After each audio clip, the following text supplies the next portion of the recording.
out. That's the main thing. That's about it, though. That's all you got to do is catch it and put the laces out. Okay, we're good. That's good. Nice talk. All right. Give us your feelings on being named Pac-12 Offensive Player of the Year. Not the year, but I got the week. Year would be very cool, but the week was it's very fun. I know my mom was the first one to text me, and she goes, "Oh my God, you did it! You're Player of the Week." I was like, "Mom, you're more pumped about this than my own teammates are." But you know, it's a very cool experience to be named Player of the Week. It's just, I mean, it comes as a result of how hard our team played all week, and played definitely in that game, and so it's just kind of an honor to me, but it should be a tribute to our whole team. You know, Paul Perkins ran the ball so hard, had over 150 yards rushing. You know, the offensive line came to life, you know, run blocking in the second half, and when you got wide receivers like we do, it's really not that hard being a quarterback. So, you know, I was just glad to be put in the position that I was, and I'm glad it came out the way it did. Do you go into this week thinking, I'm going to be the guy for Arizona State? I think you do that every week, you know, depending if you're a backup, if you're a starter or anything. If you don't prepare like you're going to be the starter, then, you know, I don't think it would have gone as well as it did for us against Texas. You know, it's hard to do as a backup when you know you're still not going to play. It's very hard to get in, but if you don't prepare like a starter, then you'll never, when you get your opportunity, you won't take advantage of it. So, you know, I know not only myself, but all the other backup quarterbacks, we all go into every week preparing like a starter, so if we were given our opportunity, we'll take advantage of it. It's a little easier to prepare like a starter now that you've had your first significant game. I definitely say there's a little bit of a newfound confidence. You know, there's always that bit of indecision, you know, can I do it or not? You know, I got a little time last year, but, you know, my first real game experience came as a replacement against Utah, and I got a snap over my head, so that sets in a little bit of doubt. But to go in and, you know, for it to go as well as it did, it definitely sends a little bit of confidence through me. When you look back at the film, what do you think you did right? What do you think you maybe could have improved on? I think I did a lot wrong, but that's a coach's kit. You know, I think there's a lot of things I can definitely improve upon, but you know, a win's a win, so I'll take it. You know, there's always so much that you can get better on, and you know, there's certain steps you can take, certain throws you can make, but you know, a win's a win, and we'll take it. And you know, I know our whole team's just glad to be 3-0 right now. What were a few of those areas you thought maybe you could improve on? You know, I threw a ball into double coverage down the right sideline to Jordan Payton, and I know you guys saw it, and I know my dad saw it. I had to watch it with him. That was the worst part. But, you know, I got to learn to, you know, take care of the ball, which I thought I did a decent job of, but you can always do better. And, you know, make the plays when they present themselves and never take more than defense is giving you. And that's about all you can do as a quarterback.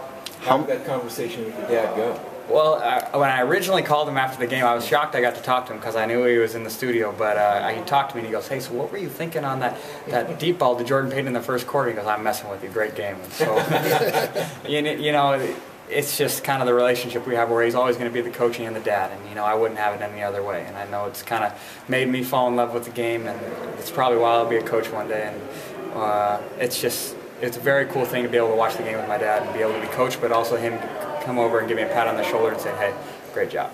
How much were the plays that they called on Saturday, you know, a lot of plays that were meant to be short passes, or how many of those were more checkdowns for you? The game plan really didn't change much. You know, it stayed pretty much the same. It's just when you have success running a play, you kind of want to go back to it. Mm-hmm. So, you know, with our offensive line moving the way they did down the field, there's really no reason to go away from the run-pass kind of option. So, you know, I like to think that we'll have a lot more success at that going forward, and I'm just proud of my team. And you know, the game plan will always be the game plan.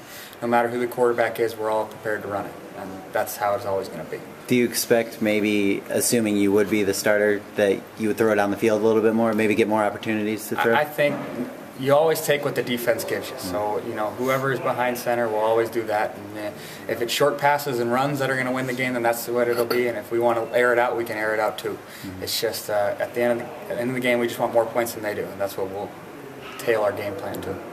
How'd you feel at practice today, coming off that game, your first practice? I felt a little bit nervous. Like I had to show up a little bit more. Like I had to make another hitch and go throw that was even better than that one. But you know, practice was fun today. It's the same old, same old. You know, we're just out here trying to get better. You know, we did a lot of self-scout. You know, trying to get better at the things that we need to get better at to be the team that we need to be. And I know that's what our focus is. And then our focus is also on ASU and our game next Thursday. Now, is Brett talking to you, or is he really looking over his shoulder now? Me and Brett have always been good friends. You know, we like to talk about defenses a lot on the sidelines, And so we'll always be good friends, and we're each other's biggest fans. So I mean, no matter who's going to be in the game, I know he'll be my biggest fan. I'll be out there cheering for him. So it doesn't really matter to us. We just kind of want a victory for our team. How much more comfortable did you feel down the stretch in that game than you did maybe that first drive, second drive? Well, I mean, the first drive I felt pretty comfortable. I mean, you kind of have a haze about it, and you're just kind of in a zone.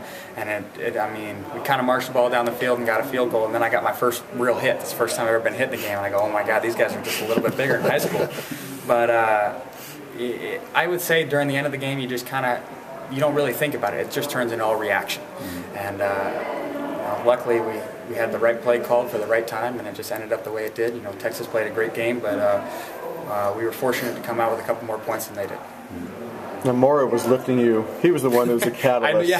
I heard him saying it. You've seen that tape. Yeah, I heard him saying it, and it was one of the coolest experiences of my life. And I mean, the fact that my teammates felt good enough about that game and the way I played to lift me up on their shoulders honestly means the world to me. It means the world to me to be a Bruin and to wear the blue and gold. So to be able to be lifted up by my teammates in celebration of our victory, I mean, it gives me goosebumps right now. I'm getting goosebumps. So, I mean, I love being a Bruin. I love my teammates. So it's just an unbelievable experience. How about what Mora said, too, about being the coach's son and how he can relate to that with you? I mean, we both know. You go home and you get coached by your dad. That's kind of the way it goes. And dads get fired and dads get new jobs. And that's just, I mean, you always wish it would be you and not them because it's just, you take it hard.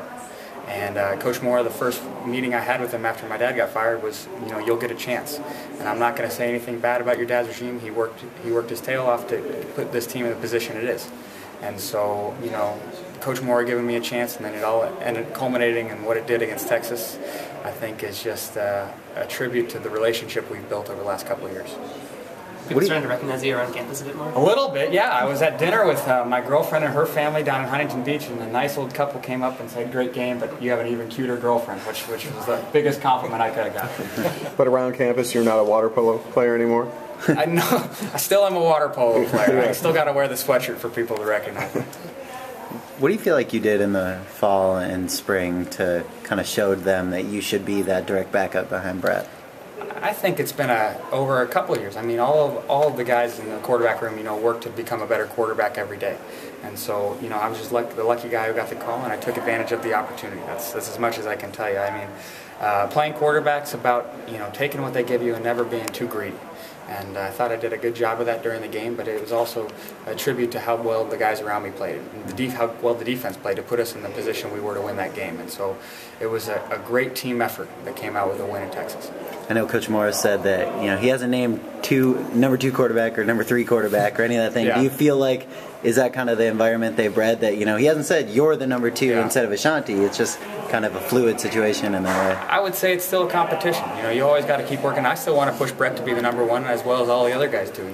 It's the quarterback's a hard position where it's only one guy gets to play. A couple receivers get to play, 5 offensive linemen get to play. Quarterback, there's only one guy and he gets all the snaps. So all of us want to be the starter, and we all push each other to be the starter every day, and it's just a constant grind to become the best we can be. You've been in the room preparing for ASU the last couple of years, not having necessarily seen their personnel for this year yet. What sort of jumps out year to year, and what the challenge might be? Well, they're kind of built to do built to stop what we do. They're kind of the same offense as we are. They use a lot of different formations than we do, but they kind of run the same exact offense, a lot of zone read schemes and stuff like that. So, we know for a fact that they know what we're going to do and we know what they're going to do, and so it'll all come down to execution in the end. How much does it help a guy, especially when you have a little bit of nerves? How much does it help a guy to have Paul Perkins, guy who can catch the ball out of the backfield? Yeah, I couldn't put a value on it because honestly, it was everybody around me. When they looked at me and I was in the game and they all had complete confidence in me, then I knew we were ready to go. And coming out of the locker room at halftime, I knew for a fact we were going to win that game. It was just how we were going to do it. And it's amazing to be on a team like this, and it just makes me proud to be a Bruin. You put a value on it. It's tuition, books. Tuition. Books, maybe full cost of scholarship here pretty soon, yeah. I'd say it's way more valuable. Okay. Yeah.